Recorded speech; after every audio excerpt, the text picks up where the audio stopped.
Hey friends, and welcome back to our channel, or welcome if you're new here. In this video, we're going to give you some pros and cons about living in Salt Lake City in 2024. So if you're looking to make a move here to the Beehive State, or you're just curious about what's new in Salt Lake, stay tuned.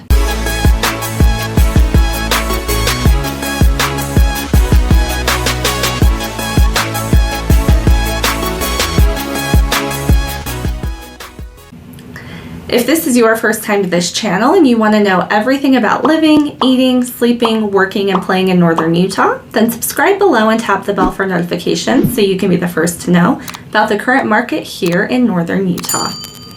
We are Sloan and Kim Peterson with the Peterson Group, and we've been in the real estate business for 10 years, and every day we help people just like you looking to buy, sell, invest, and relocate to northern Utah.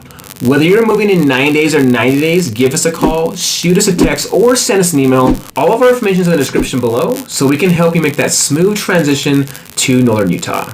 Okay, so one we've mentioned before, but it's something we actually hear a lot from our out-of-state clients, is a major pro, is the fact that Utah has 4 seasons. A lot of our relocations here in Utah come from places like California or Florida, so they like the weather changes and getting to experience all the different climates. I should also mention that a lot of them actually enjoy the fact that Utah is less humid and more dry.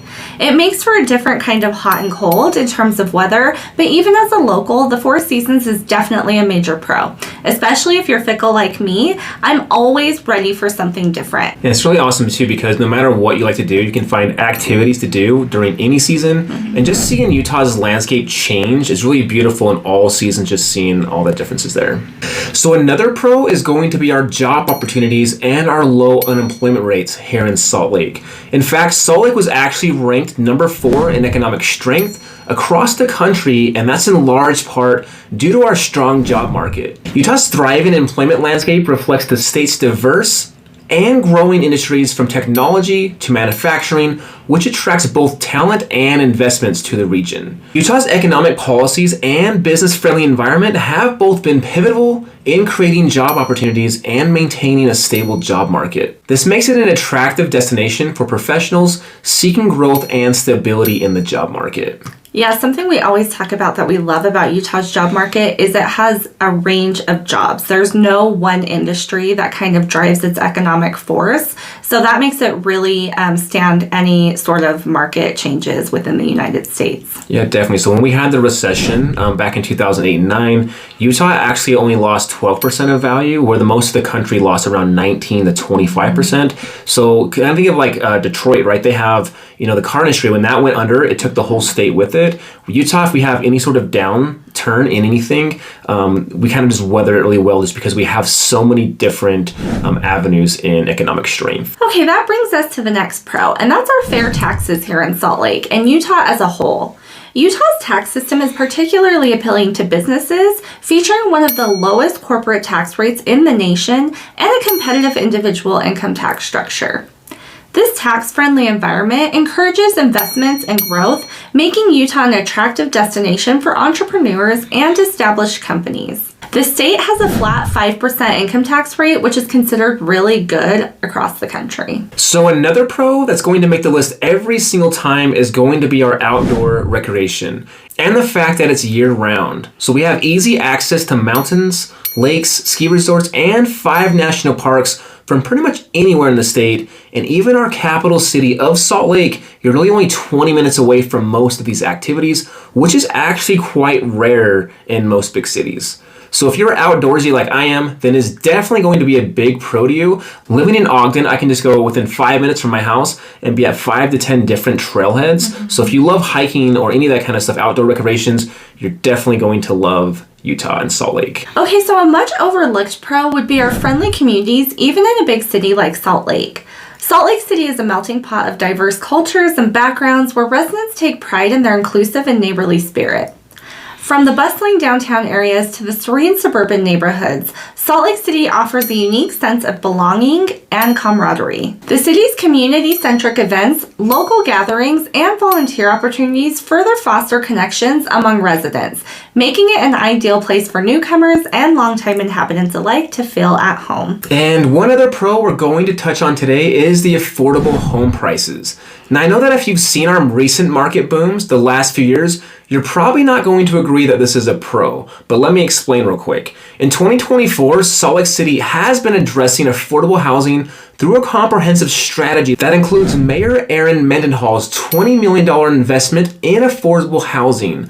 This adoption of the Thriving in Place anti-displacement plan and new residential zoning rules to increase housing affordabilities. These incentives are aimed at supporting unsheltered residents, combating displacement, and promoting inclusive communities, reflecting the city's dedication. We have seen a stabilization of housing prices, more so in the last few months than we have in the last few years. So if you have considered moving to Salt Lake, now is a great time to actually look into that. Now let's go ahead and get into some of the cons of living in Salt Lake City. So one big con Salt Lake is facing right now is increased popularity and crowds. As Salt Lake's housing and infrastructure continue to work towards catching up with our increase in population, the construction and major growth caused a lot of crowding issues. Also, popular areas for skiing and national parks are becoming overcrowded due to Utah's growing popularity as a tourist destination. In fact, a lot of those places are now requiring permits to try to mitigate the crowding issues. Yeah, definitely. And even the local trails have been more crowded. I mean, compared to like the big resorts and everything, it's still not that bad, but definitely way more people in the mountains and our resorts than we've ever seen in our past. All right, so the second con is the rising cost of living. Now, while house prices have been stabilizing, the cost of living, including groceries, utilities, gas, and dining out, have increased partly due to inflation and the state's attractiveness. As more and more demand for those commercial entities continue to increase, so does the price of goods for those services and those businesses. Yeah, it's absolutely crazy. I mean, if you are the primary grocery shopper in your house, then you will notice a huge jump in your grocery store bill or just how far your dollar can go. So it's quite crazy. So a con for some people is the limited entertainment options. While Salt Lake continues to grow, it is limited in terms of professional sports teams and mid-level concert shows. For example, Salt Lake has a professional basketball team and soccer team, and that's about it. There really isn't much room to get other professional sports teams, although a Major League Baseball team has been in the talks recently. In terms of music concerts, a lot of your big name artists will make a stop in Salt Lake, but some of your favorite smaller bands will hit major cities like Denver and Las Vegas without stopping in Salt Lake. A con which we've talked about in a few of our other videos is Salt Lake City's public transportation system. One significant concern is its limited coverage and frequency in certain areas, particularly in the suburbs and during off-peak hours, which can make it challenging for residents without personal vehicles to access essential services or maintain regular employment.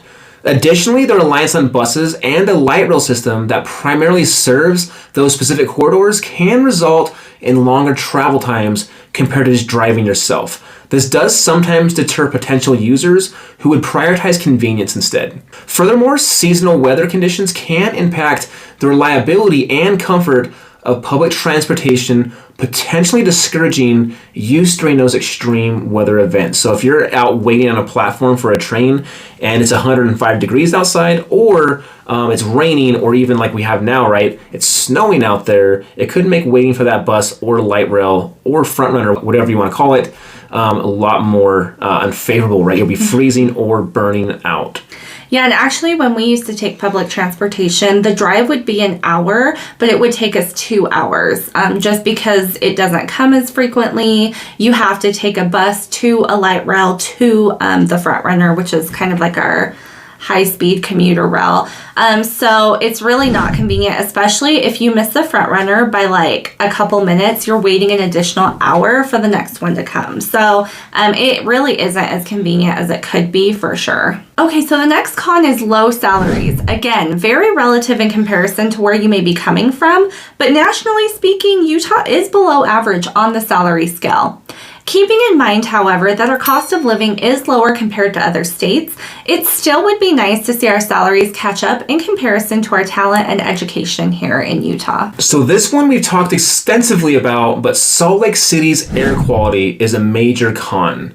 So Salt Lake does rank 10th in the country for the worst air pollution. Isn't that crazy? You wouldn't think a smaller city like Salt Lake would rank so high for air pollution, but let me explain a little bit of why. A lot of it is really due to the fact that we are in a bowl because of our beautiful mountains that surround us, kind of traps all that air in. We did do a whole video on inversions, what it is, and why it happens so often here in Utah, so for sure make sure to check that video out. Alright guys, so that does wrap up our 2024 pros and cons of living here in Salt Lake City. We hope that you enjoyed this video and found it helpful. If you ever have any questions or want further information on the pros and cons or any other aspects of living in the state, feel free to reach out to us. We're always happy to answer any of your questions. Picking where you'll call home is an important decision, and we would love to help you make that smooth transition to the northern Utah area and cities like Salt Lake.